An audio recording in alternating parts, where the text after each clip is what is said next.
Hi ವೀಕ್ಷಕರೇ, ನೋಡಿ, ಗೃಹಲಕ್ಷ್ಮಿ ಯೋಜನೆಯ ಪ್ರತಿಯೊಂದು ಫಲಾನುಭವಿಗಳಿಗೆ ಕೊನೆಗೂ ಸರ್ಕಾರ 3 ತಿಂಗಳ 6,000 ಗೃಹಲಕ್ಷ್ಮಿ ಹಣನ ನಿಮ್ಮ ಬ್ಯಾಂಕ್ ಖಾತೆಗೆ ಜಮಾ ಮಾಡುವುದಾಗಿ ಪ್ರತಿ ಫಲಾನುಭವಿಗಳಿಗೂ ಭರ್ಜರಿ ಗುಡ್ಡಿಸ್ನ ಕೊಟ್ಟಿದೆ. ಹೌದು ವೀಕ್ಷಕರೇ, ಗೃಹಲಕ್ಷ್ಮಿ ಫಲಾನುಭವಿಗಳಿಗೆ ಈಗಾಗಲೇ 6,000 ಹಣ ಜಮಾ ಆಗ್ತಾ ಇದೆ. ಸುಮಾರು 5ರಿಂದ 8 ಲಕ್ಷಕ್ಕಿಂತ ಅಧಿಕ ಮಹಿಳೆಯರಿಗೆ ಒಟ್ಟಿಗೆ 6,000 ಹಣ ಬಂದಿದೆ. ನಿಮ್ಮ ಬ್ಯಾಂಕ್ ಖಾತೆಗೆ ಇನ್ನೂ ಹಣ ಬಂದಿಲ್ಲ ಅಂದರೆ ನಿಮ್ಮ ಮೊಬೈಲಲ್ಲಿ ಗೃಹಲಕ್ಷ್ಮಿ ಅಪ್ಲಿಕೇಶನ್ನ ಡೌನ್ಲೋಡ್ ಮಾಡಿ ನಿಮ್ಮ ವೋಟರ್ ಐಡಿ ಮತ್ತು ಜಾತಿ ಪ್ರಮಾಣ ಪತ್ರನ ಎಂಟ್ರಿ ಮಾಡಿ ಈ 2 ದಾಖಲಾತಿಗಳನ್ನ ಗೃಹಲಕ್ಷ್ಮಿಗೆ ನೀವು ಲಿಂಕ್ ಮಾಡಿಸ್ಬೇಕು. ನೀವು ಎಷ್ಟು ಬೇಗ ದಾಖಲಾತಿಗಳನ್ನ ಲಿಂಕ್ ಮಾಡಿಸ್ತೀರಾ ಅಷ್ಟು ಬೇಗ ಹಣ ಬರುತ್ತೆ. ಹಾಗಾದರೆ ಹೇಗೆ ಮೊಬೈಲಲ್ಲಿ ಈ ದಾಖಲಾತಿಗಳನ್ನ ಲಿಂಕ್ ಮಾಡಿಸೋದು ಅಂತ ತಿಳಿಸ್ಕೊಡ್ತೀನಿ. ಮತ್ತು ಸರ್ಕಾರದಿಂದ ಈಗಾಗಲೇ 28 ಜಿಲ್ಲೆಗಳನ್ನು ಆಯ್ಕೆ ಮಾಡಿ ಇಂದು ಸೋಮವಾರ ಆಗಸ್ಟ್ 3ರಿಂದ ಈ ಒಂದು ಹಣ ಫಲಾನುಭವಿಗಳಿಗೆ ಬರ್ತಾ ಇದ್ದು, ಯಾವ ಫಲಾನುಭವಿಗಳಿಗೆ ಹಣ ಬರುತ್ತೆ, ಯಾರಿಗೆಲ್ಲ ಹಣ ಕ್ಯಾನ್ಸಲ್ ಆಗಿದೆ ಅಂತ ನಾನು ನಿಮಗೆ ಈ ಒಂದು ವಿಡಿಯೋದಲ್ಲಿ ಸಂಪೂರ್ಣವಾಗಿ ತಿಳಿಸ್ಕೊಡ್ತೀನಿ. ಅದಕ್ಕಿಂತ ಮೊದಲು ನೀವು ನನ್ನ ಚಾನಲ್ನ ಇನ್ನೂ ಕೂಡ ಸಬ್ಸ್ಕ್ರೈಬ್ ಆಗದೆ ಹಾಗೆ ವಿಡಿಯೋ ನೋಡ್ತಾ ಇದ್ರೆ ದಯವಿಟ್ಟು ಪ್ರತಿಯೊಬ್ಬರು ಚಾನಲ್ನ ಸಬ್ಸ್ಕ್ರೈಬ್ ಮಾಡಿಕೊಂಡು ಹಾಗೆ ವಿಡಿಯೋಗೆ ಒಂದು ಲೈಕ್ನ ಕೊಡಿ. ಹೌದು ವೀಕ್ಷಕರೇ, ಈಗಾಗಲೇ ಸರ್ಕಾರ ಗೃಹಲಕ್ಷ್ಮಿ ಯೋಜನೆಯ ಪ್ರತಿಯೊಂದು ಫಲಾನುಭವಿಗಳಿಗೆ ಕಳೆದ 3 ತಿಂಗಳಿಂದ ಬಾಕಿ ಇದ್ದಂಥ ಒಟ್ಟು 3 ತಿಂಗಳ ಗೃಹಲಕ್ಷ್ಮಿ ಯೋಜನೆಯ ಹಣನ ಜಮಾ ಮಾಡ್ತೀವಿ ಅಂತ ಭರ್ಜರಿ ಗುಡ್ಡಿಸ್ನ ಕೊಟ್ಟಿದೆ. ಇಲ್ಲಿ ಸಾಕಷ್ಟು ಫಲಾನುಭವಿಗಳಿಗೆ ಗೃಹಲಕ್ಷ್ಮಿ ಹಣ ಕ್ಯಾನ್ಸಲ್ ಕೂಡ ಆಗುತ್ತೆ ಅಂತ ಕೂಡ ಒಂದು ಮಾಹಿತಿ ಕೊಟ್ಟಿದೆ. ಯಾಕಂದರೆ ನಿಮ್ಮ ಬ್ಯಾಂಕ್ ಖಾತೆಗೆ ಗೃಹಲಕ್ಷ್ಮಿ ಹಣ ಇನ್ನು ಮುಂದೆ ಬರಬೇಕು ಅಂದರೆ ನಿಮ್ಮ ಮೊಬೈಲಲ್ಲಿ ಗೃಹಲಕ್ಷ್ಮಿ ಅಪ್ಲಿಕೇಶನ್ನ ನೀವು ಡೌನ್ಲೋಡ್ ಮಾಡಿ ನಿಮ್ಮ ವೋಟರ್ ಐಡಿ ಮತ್ತು ಜಾತಿ ಪ್ರಮಾಣ ಪತ್ರನ ಕಡ್ಡಾಯವಾಗಿ ಲಿಂಕ್ ಮಾಡಿಸಬೇಕು ಅಂತ ಸರ್ಕಾರ ಆದೇಶ ಕೊಟ್ಟಿದೆ. ಹಾಗಾದರೆ ಹೇಗೆ ಮೊಬೈಲಲ್ಲಿ ದಾಖಲಾತಿಗಳನ್ನ ಲಿಂಕ್ ಮಾಡಿಸೋದು ಅಂತ ನಾನು ನಿಮಗೆ ಸ್ಟೆಪ್ ಬೈ ಸ್ಟೆಪ್ ತಿಳಿಸ್ಕೊಡ್ತೀನಿ. ಅದೇ ರೀತಿ ಸರ್ಕಾರ ಕರ್ನಾಟಕದ 28 ಜಿಲ್ಲೆಗಳನ್ನು ಆಯ್ಕೆ ಮಾಡಿ ಒಟ್ಟು 3 ತಿಂಗಳ ಗೃಹಲಕ್ಷ್ಮಿ ಯೋಜನೆಯ 6,000 ಹಣನ ಪ್ರತಿ ಫಲಾನುಭವಿಗಳಿಗೆ ಆಗಸ್ಟ್ 3 ಅಂದರೆ ನಿಮ್ಮ ಬ್ಯಾಂಕ್ ಖಾತೆಗೆ ಸರ್ಕಾರ ಈ ಆಗಸ್ಟ್ ತಿಂಗಳಲ್ಲಿ 6,000 ಹಣನ ಜಮಾ ಮಾಡ್ತಾ ಇದ್ದು, ಯಾವ ನಿಯಮಗಳನ್ನ ಸರ್ಕಾರ ಜಾರಿಗೆ ತಂದಿದ್ದು, ಯಾರಿಗೆಲ್ಲ ಹಣ ಕ್ಯಾನ್ಸಲ್ ಆಗಿದೆ, ಯಾರಿಗೆಲ್ಲ ಹಣ ಬರ್ತಾ ಇದೆ ಅಂತ ನಾನು ನಿಮಗೆ ತಿಳಿಸ್ಕೊಡ್ತೀನಿ. ಅದಕ್ಕಿಂತ ಮೊದಲು ನೋಡಿ ವೀಕ್ಷಕರೇ, ಮೊದಲು ಸರ್ಕಾರ ಯಾವ ಕಾರಣಕ್ಕೆ ಗೃಹಲಕ್ಷ್ಮಿ ಯೋಜನೆಗೆ ಹೊಸ ರೀತಿಯ ಒಂದು ನಿಯಮಗಳನ್ನ ತಂದಿದೆ ಅಂದರೆ, ಇಲ್ಲಿ ಗೃಹಲಕ್ಷ್ಮಿಯಲ್ಲಿ ಸುಮಾರು 6ರಿಂದ 7 ಲಕ್ಷಕ್ಕಿಂತ ಅಧಿಕ ಮಹಿಳೆಯರ ಹತ್ರ ಒಂದು ವೋಟರ್ ಐ ಡಿ ಕಾರ್ಡ್ ಇಲ್ಲ. ಅಂದರೆ ವೋಟರ್ ಐ ಡಿ ಇಲ್ಲ ಅಂದರೂ ಕೂಡ ಅವರು ಸರ್ಕಾರದಿಂದ ಬರುವ ಗೃಹಲಕ್ಷ್ಮಿ ಹಣನ ಪಡಿತಾ ಇದ್ದಾರೆ. ಮತ್ತು ಸಾಕಷ್ಟು ಫಲಾನುಭವಿಗಳ ಒಂದು ಬ್ಯಾಂಕ್ ಖಾತೆ ಏನಿದೆ, ಆ ಒಂದು ಬ್ಯಾಂಕ್ ಖಾತೆ ಹೊರ ರಾಜ್ಯದ ಬ್ಯಾಂಕ್ ಖಾತೆ ಆಗಿದೆ. ಅಂದರೆ ಕರ್ನಾಟಕದಲ್ಲಿರುವಂತಹ ಫಲಾನುಭವಿಗಳು ಬೇರೆ ರಾಜ್ಯದಲ್ಲಿ ಹೊಂದಿರುವಂತಹ ಒಂದು ಬ್ಯಾಂಕ್ ಖಾತೆನ ಕೊಟ್ಟು ಗೃಹಲಕ್ಷ್ಮಿ ಹಣನ ಪಡಿತಾ ಇದ್ದಾರೆ. ಅದೇ ರೀತಿ ಸಾಕಷ್ಟು ರೀತಿಯ ಹೊಸ ಬದಲಾವಣೆಗಳು ಯಾವ ಕಾರಣಕ್ಕೆ ಬರ್ತಾ ಇದೆ ಅಂದರೆ, ಗೃಹಲಕ್ಷ್ಮಿ ಯೋಜನೆಯಲ್ಲಿ ಅರ್ಹವಿರುವ ಫಲಾನುಭವಿಗಳಿಗೆ ಅಂದರೆ ಕರ್ನಾಟಕದವರಾಗಿದ್ದು ಕರ್ನಾಟಕದಲ್ಲೇ ವೋಟರ್ ಐ ಡಿನ ಹೊಂದಿದ್ದು ಕರ್ನಾಟಕದ ಫಲಾನುಭವಿಗಳಾಗಿದ್ದು ಇವರ ಬ್ಯಾಂಕ್ ಖಾತೆಗೆ ಹಣ ತಲುಪಬೇಕು. ಬೇರೆ ಫಲಾನುಭವಿಗಳಿಗೆ ಯಾವುದೇ ಕಾರಣಕ್ಕೂ ಹಣ ತಲುಪಬಾರದು ಅಂತ ಸರ್ಕಾರ ನಿರ್ಧಾರ ಮಾಡಿದೆ.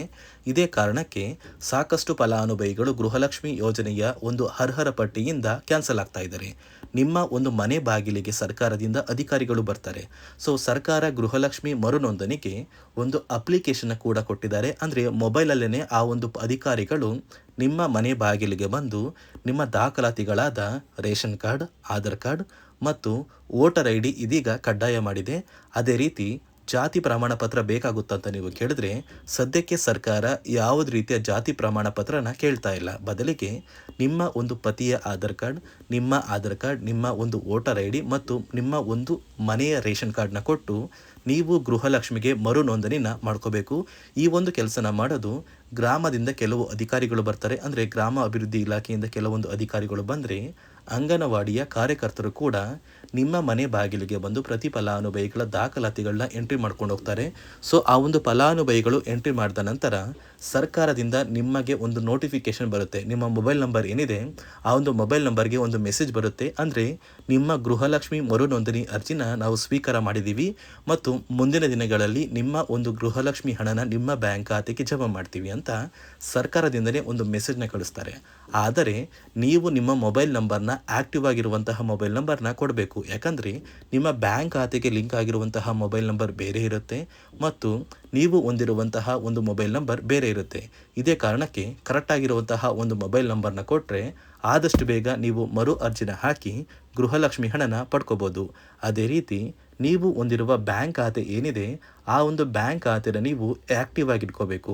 ಅಂದರೆ ಯಾವುದೇ ರೀತಿಯ ಒಂದು ವಹಿವಾಟನ್ನು ನಡೆಸ್ತಾ ಇಲ್ಲ ಅಂದರೆ ನಿಮ್ಮ ಒಂದು ಬ್ಯಾಂಕ್ ಖಾತೆಗೆ ಗೃಹಲಕ್ಷ್ಮಿ ಹಣ ಖಂಡಿತವಾಗಿಯೂ ಬರೋದಿಲ್ಲ. ಅದೇ ರೀತಿ ನೋಡಿ ವೀಕ್ಷಕರೇ, ನಿಮ್ಮ ಮನೆಯ ಕುಟುಂಬರು ಅಂದರೆ ಗೃಹಲಕ್ಷ್ಮಿ ಯೋಜನೆಯ ಒಂದು ಸದಸ್ಯ ಏನಾರನ್ನು ಮರಣ ಹೊಂದಿದ್ದು ಅವರ ಬದಲಾಗಿ ನೀವು ಅಪ್ಲಿಕೇಶನ್ ಹಾಕ್ತೀವಿ ಅಂದರೆ ಅದು ಸಾಧ್ಯವಿಲ್ಲ. ಯಾಕಂದರೆ ನಿಮ್ಮ ಒಂದು ರೇಷನ್ ಕಾರ್ಡಲ್ಲಿ ಮನೆಯ ಯಜಮಾನಿ ಯಾರಿರ್ತಾರೆ ಅವರೇ ಮಾತ್ರ ಗೃಹಲಕ್ಷ್ಮಿ ಯೋಜನೆಗೆ ಅರ್ಹರಾಗಿರ್ತಾರೆ. ಒಂದು ವೇಳೆ ಮನೆಯ ಸದಸ್ಯರು ಯಜಮಾನಿಯಾಗಿದ್ದು ಅವರು ಮರಣ ಹೊಂದಿದ್ರೆ ನೀವು ಗೃಹಲಕ್ಷ್ಮಿ ಯೋಜನೆಗೆ ಅಪ್ಲಿಕೇಶನ್ ಹಾಕೋದಕ್ಕೆ ಆಗೋದಿಲ್ಲ. ಮೊದಲು ನಿಮ್ಮ ಮನೆಯಲ್ಲಿ ಇರುವಂತಹ ಒಂದು ಹೆಣ್ಣು ಮಗಳು ಅಂದರೆ ಮಹಿಳೆ, ನಿಮ್ಮ ಒಂದು ಪತ್ನಿ ಇರ್ಬೋದು ಅಥವಾ ನಿಮ್ಮ ಒಂದು ತಾಯಿ ಇರ್ಬೋದು, ಅವ್ರನ್ನ ಮನೆಯ ಯಜಮಾನಿ ನೀವು ಮಾಡಬೇಕಾಗುತ್ತೆ. ಸೊ ಮನೆಯ ಯಜಮಾನಿ ಮಾಡಿದ ನಂತರ ಮಾತ್ರ ನೀವು ಗೃಹಲಕ್ಷ್ಮಿಯ ಸೌಲಭ್ಯನ ಪಡ್ಕೋಬೋದು. ಒಂದು ವೇಳೆ ನೀವು ಗೃಹಲಕ್ಷ್ಮಿಗೆ ಹೊಸದಾಗಿ ಅರ್ಜಿ ಹಾಕಬೇಕು ಅಂದರೆ ಇದೀಗ ಸರ್ಕಾರ ಅದಕ್ಕೂ ಕೂಡ ಕರ್ನಾಟಕ ಒನ್, ಗ್ರಾಮ ಒನ್ ಅಥವಾ ಬೆಂಗಳೂರು ಒನ್ ಸೇವಾ ಕೇಂದ್ರದಲ್ಲಿ ಅವಕಾಶ ಮಾಡಿಕೊಟ್ಟಿದೆ. ಆದರೆ ಮೊದಲ ಥರ ಇವಾಗ ನೀವು ಅರ್ಜಿನ ಹಾಕೋದಕ್ಕೆ ಆಗೋದಿಲ್ಲ. ಬದಲಿಗೆ ನಿಮ್ಮ ರೇಷನ್ ಕಾರ್ಡ್ನ ತೊಗೊಂಡೋಗ್ಬೇಕು, ನಿಮ್ಮ ಆಧಾರ್ ಕಾರ್ಡ್ನ ತೊಗೊಂಡೋಗ್ಬೇಕು, ನಿಮ್ಮ ಒಂದು ಪತಿಯ ಆಧಾರ್ ಕಾರ್ಡ್ನ ಕೂಡ ತೊಗೊಂಡೋಗ್ಬೇಕಾಗುತ್ತೆ, ನಿಮ್ಮ ವೋಟರ್ ಐ ಡಿ ಕೂಡ ಕಡ್ಡಾಯವಾಗುತ್ತೆ. ನಿಮ್ಮ ವೋಟರ್ ಐ ಡಿ ನಿಮ್ಮ ಹತ್ರ ಇದ್ದರೆ ಮಾತ್ರ ನೀವು ಗೃಹಲಕ್ಷ್ಮಿ ಯೋಜನೆಯ ಒಂದು ಅರ್ಹತೆಯನ್ನು ಪಡ್ಕೋತೀರಾ. ಒಂದು ವೇಳೆ ವೋಟರ್ ಐ ಡಿ ಇಲ್ಲ, ರೇಷನ್ ಕಾರ್ಡ್ ಇದೆ, ಆಧಾರ್ ಕಾರ್ಡ್ ಇದೆ ಅಂದರೆ ಇನ್ನು ಮುಂದೆ ನಿಮ್ಮ ಬ್ಯಾಂಕ್ ಖಾತೆಗೆ ಸರ್ಕಾರ ಗೃಹಲಕ್ಷ್ಮಿ ಹಣನ ಖಂಡಿತವಾಗಿಯೂ ಜಮಾ ಮಾಡೋದಿಲ್ಲ. ಯಾಕಂದರೆ ಪ್ರತಿ ವರ್ಷವೂ ಕೂಡ ಸರ್ಕಾರ ವೋಟರ್ ಐ ಡಿನ ಬಿಡುಗಡೆ ಮಾಡುತ್ತೆ, ಅಂದರೆ ವೋಟರ್ ಲಿಸ್ಟ್ನ ಬಿಡುಗಡೆ ಮಾಡುತ್ತೆ. ಈ ಒಂದು ಲಿಸ್ಟಲ್ಲಿ ಕೆಲವು ಫಲಾನುಭವಿಗಳ ಒಂದು ಹೆಸರನ್ನ ಕ್ಯಾನ್ಸಲ್ ಮಾಡುತ್ತೆ. ಒಂದು ವೇಳೆ ನಿಮ್ಮ ವೋಟರ್ ಐ ಡಿ ಏನಾದರೂ ಕ್ಯಾನ್ಸಲ್ ಆಗಿದ್ದರೆ ನಿಮ್ಮ ಬ್ಯಾಂಕ್ ಖಾತೆಗೆ ಗೃಹಲಕ್ಷ್ಮಿ ಹಣನ ಸರ್ಕಾರ ಕ್ಯಾನ್ಸಲ್ ಮಾಡುತ್ತೆ. ಈ ಕೂಡಲೇ ನೀವು ನಿಮ್ಮ ದಾಖಲಾತಿಗಳು ಎಲ್ಲ ಕೂಡ ಸರಿ ಇದೆ ಅಂತ ತಿಳ್ಕೊಳ್ಳಿ. ಹಾಗಾದರೆ ಮಾತ್ರ ನೀವು ಗೃಹಲಕ್ಷ್ಮಿ ಯೋಜನೆಗೆ ಅರ್ಹರಾಗಿರ್ತೀರಾ.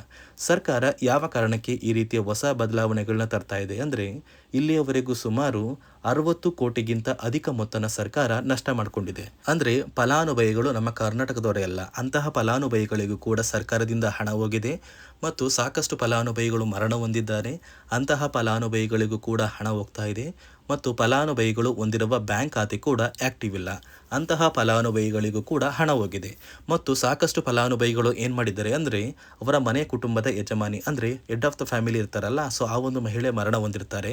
ಸೊ ಏನೋ ಒಂದು ಕಾರಣದಿಂದ ಮರಣ ಹೊಂದಿದ್ದು ಅವರ ಬ್ಯಾಂಕ್ ಖಾತೆಗೆ ಬರುವ ಗೃಹಲಕ್ಷ್ಮಿ ಹಣನ ಒಂದು ATM ಮೂಲಕ ವಿತ್ಡ್ರಾ ಮಾಡಿದ್ದಾರೆ ಮತ್ತು ಫೋನ್ಪೇ ಮೂಲಕ ಟ್ರಾನ್ಸ್ಫರ್ ಮಾಡ್ಕೊಂಡಿದ್ದಾರೆ. ಇದೀಗ ಸರ್ಕಾರ ಈ ರೀತಿಯ ಒಂದು ಹೊಸ ಬದಲಾವಣೆಗಳನ್ನ ಜಾರಿಗೆ ತಂದರೆ ಯಾರಿಗೂ ಕೂಡ ಗೃಹಲಕ್ಷ್ಮಿ ಹಣ ಮೋಸ ಆಗೋದಿಲ್ಲ ಮತ್ತು ಪ್ರತಿ ಫಲಾನುಭವಿಗಳಿಗೆ ಹಣ ಬಂದೇ ಬರುತ್ತೆ ಅಂತ ಆದೇಶ ಕೊಟ್ಟಿದೆ. ನೀವು ಕೇಳ್ಬೋದು ವೀಕ್ಷಕರೇ, 3 ವರ್ಷದಿಂದ ಯಾವುದೇ ಕಾರಣಕ್ಕೂ ನಮಗೆ ಗೃಹಲಕ್ಷ್ಮಿ ಯೋಜನೆ ಹಣ ಮಿಸ್ ಆಗಿಲ್ಲ.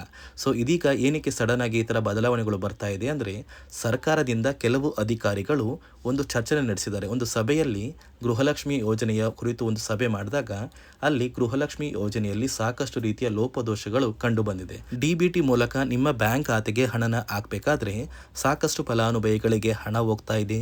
ಸಾಕಷ್ಟು ಫಲಾನುಭವಿಗಳಿಗೆ ಹಣ ಹೋಗಿದ್ರು ಅವರ ಬ್ಯಾಂಕ್ ಖಾತೆಗೆ ಜಮಾ ಆಗ್ತಾ ಇಲ್ಲ, ಬದಲಿಗೆ ಆ ಒಂದು ಹಣ DBTಯಲ್ಲೇ ಸ್ಟಕ್ ಆಗ್ತಾ ಇದೆ. ಮತ್ತು ಸರ್ಕಾರಕ್ಕೂ ಕೂಡ ಆ ಒಂದು ಹಣ ಬರ್ತಾ ಇಲ್ಲ. ಮತ್ತು ಸರ್ಕಾರ ಹಾಕಿರುವ ಹಣ ಇನ್ನೂ ಕೂಡ ಹಾಗೇ ಇದೆ. ಸಾಕಷ್ಟು ಫಲಾನುಭವಿಗಳು ಆ ಒಂದು ಹಣನ ಯೂಸ್ ಕೂಡ ಮಾಡ್ತಾ ಇಲ್ಲ, ಅಂದರೆ ಅದು ಬ್ಯಾಂಕ್ ಖಾತೆಯಲ್ಲಿ ಹಂಗೇನೆ ಇದೆ.